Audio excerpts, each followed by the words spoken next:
rag.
I'm just going to have an interview with the chief engineer here, Clem. Hello. Tell us where this engine came from originally. Well, it originally came from Mount Grandview Station just out of Queenstown, and I bought it 50 years ago, and so far as I could see it was used to drive a chaff cutter and a wood saw. It was in the end of the implement shed, and the big cooling tank was just out the side of it. But that was the life of it. It doesn't appear to have done much work. And in investigating it, when I got on to put it all together again, I could see that it had trouble with the injection pump. There was a little bit of grit coming through and hammering the brass seats of the wall valve, and the little troubles like that. So that's why it looked as if it had done very little work.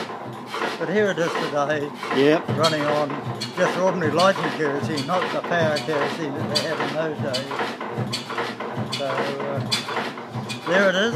Yeah, running excellent.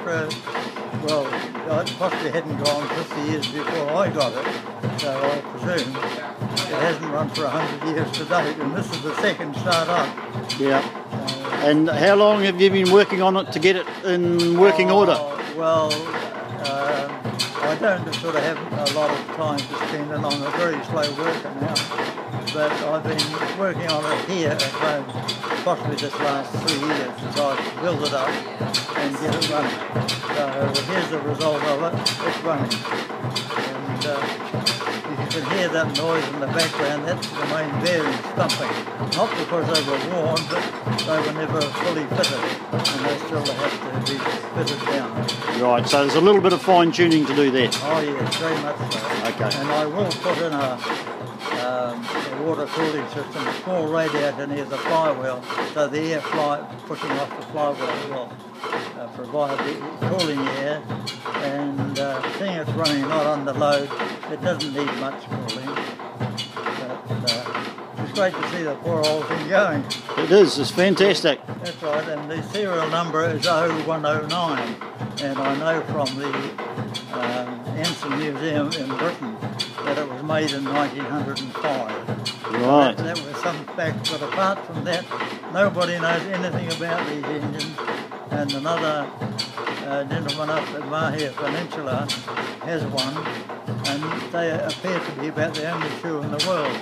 So that's quite interesting. Well, we're going to put this up on the internet, so maybe somebody else will see this and say, well, look, we've got one of those too. Yeah.